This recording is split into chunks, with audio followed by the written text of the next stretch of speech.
تو اب عورتیں پیر بھی بننے لگ گئی ہیں، اور کیسے وہ عجیب قسم کے لوگ ہیں کہ جو عورتوں کے مرید ہونے لگ گئے۔ عورت پیر نہیں بن سکتی، ہاں عورت ولیہ ہو سکتی ہے اور ولیات ہوئیں، لیکن عورت پیر نہیں ہو سکتی، وہ کسی کو مرید نہیں کر سکتی، اور نہ ہی اس سے کوئی سلسلہ چل سکتا ہے۔ اگر کوئی صالحہ کاملہ ہوں تو شرعی حدود میں، پردے داری میں جو شریعت کے احکام ہیں، جیسے ہم نے ذکر کیا تھا حضور سیدہ طیبہ طاہرہ نفیسہ رضی اللہ تعالیٰ عنہ کا، جو سرکار سیدنا امام حسن مجتبیٰ کریم کی پڑپوتی ہیں، حضرت امام شافعی نے پردے میں ان سے علم پڑھا ہے، اور جب وہ بیمار ہوتے تھے تو حضرت امام شافعی کسی کو بھیجتے تھے کہ حضرت بی بی پاک سے عرض کیا جائے وہ شفا کی دعا فرما دے، ان کے ہاتھ اڑ جاتے، امام شافعی اٹھ کے کھڑے ہو جاتے۔ لیکن عورت پیر نہیں ہو سکتی۔ اور اب سوشل میڈیا سے ہمیں یہ معلومات ملتی ہیں کہ بعض مرد ہیں جو عورتوں کا لباس پہن کر پیر بنے ہوئے ہیں۔ وہ حیدرآباد سندھ کی غالباً کو ویڈیو دیکھی تھی کہ وہاں لہنگے والی سرکار ہے کوئی، تو وہ شام کو لہنگا اور زیورات پہن کر بگی پہ سوار ہو کے تشریف لے جاتے ہیں۔ یہ تماشے ہیں، اور پھر مختلف قسم کے حال حلیے، اور ہم لوگ بھی قائل ہو گئے ہیں کہ کوئی عجیب چیز ہو تو پھر ہے۔ بھئی عجیب ڈھونڈو گے تو عجیب ہی ملیں گی، کوئی نئی چیز تلاش کرو گے تو نہیں ملے گی، پرانی ڈھونڈو جو سرکار کے طریقے والی ہو، جو سرور عالم صلی اللہ تعالی علیہ وآلہ وسلم کی ادا والی ہو۔ نئے طریقوں کے پیچھے بھاگ کر یہی کچھ ہے۔ تو لہذا پیر اور مشائخ اور ولایت جو ہے، اس کے لیے یہ جو تصور ہے مختلف قسم کے حلیوں کا، لمبے چوغے ہوں، وہ سبز ہوں، وہ سرخ ہوں، لمبے بال ہوں، کمر کے نیچے تک لٹک رہے ہوں، یا مختلف گہنے پہنے ہوئے ہوں، یہ کوئی فقیری اور درویشی کی علامت نہیں ہے۔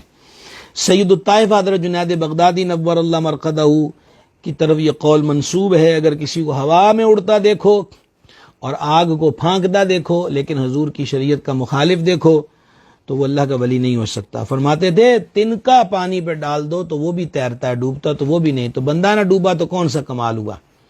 اور ہوا میں اڑتا کسی کو دیکھو تو یہ بھی ولایت کی نشانی نہیں، ہوا میں تو مکھی اور مچھر بھی اڑتے ہیں، یہ کون سا کمال ہے۔ اصل کمال کیا ہے؟ نبی پاک صلی اللہ علیہ وآلہ وسلم کی اتباع اور پیروی۔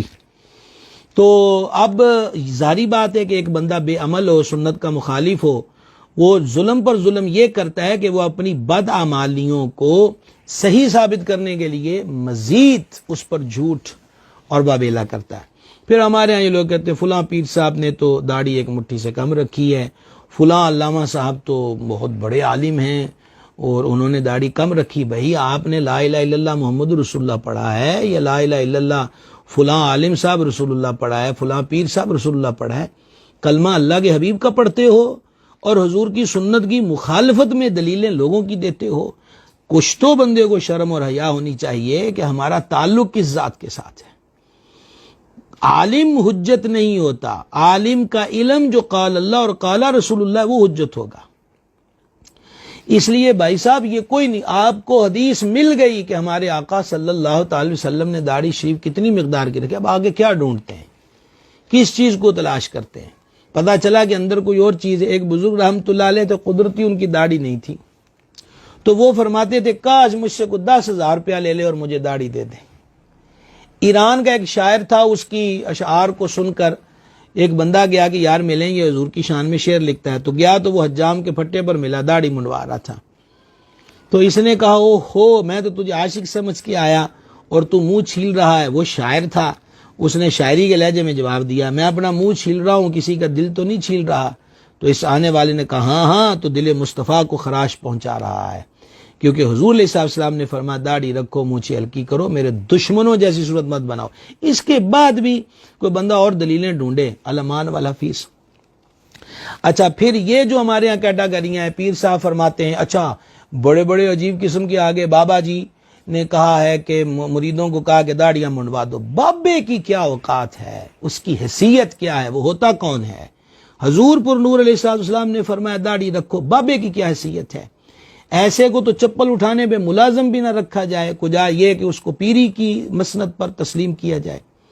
ہمارے حضرت صاحب نے یہ کہا، ہمارے پیر صاحب نے یہ کہا، خبردار کلمہ لا الہ الا اللہ محمد رسول اللہ۔ حضرت صاحب وہی ہے جو محمد رسول اللہ کے راستے پر چلائے، پیر صاحب وہی ہے جو محمد رسول اللہ کے راستے پر چلائے۔ آقا جی سرکار وہی ہے ہمارا جو محمد رسول اللہ صلی اللہ تعالی علیہ وسلم کے راستے پر چلاتا ہے، اور جو بیچ میں سے پگ ڈنڈیاں نکال کر کسی کو کہیں کھائی میں گرائے کہیں کھائی میں گرائے، اس کو تو بھینسوں کے بھاڑے میں ملازم نہیں رکھنا چاہیے، کجا یہ کہ کہیں کہ یہ ہمارے حضرت ہوتے ہیں، شیخ ہوتے ہیں، پیر صاحب ہوتے ہیں۔ کیسی ڈرامے بازیاں، وہ جی بزرگوں کی رمز ہوتی ہے، غوث پاک کی رمز سے بڑی رمز کس کی ہے؟ 40 سال عشاء کے وضو سے فجر کی نماز پڑھی ہے۔ درویشی بابا فرید گنج شگر سے بڑھ کر کس کی ہے؟ 36 سال کا زود کمایا، کاٹ کی روٹی منہ میں رکھتے رہے کہ نفس جب کہتا تھا بھوک لگی ہے، رکھی سکھی کھا فریدا، ٹھنڈا پانی پی، ویخ پرائی چوپڑی نہ ترسائیے جی۔ تو کوئی حجت نہیں بھائی صاحب، کلمہ شریف لا الہ الا اللہ محمد رسول اللہ صلی اللہ علیہ وسلم، ہم نے اپنے مرشد کی بارگاہ میں ایک مدت گزاری، آج بھی انہی کے دامن کرم سے الحمدللہ وابستہ ہیں۔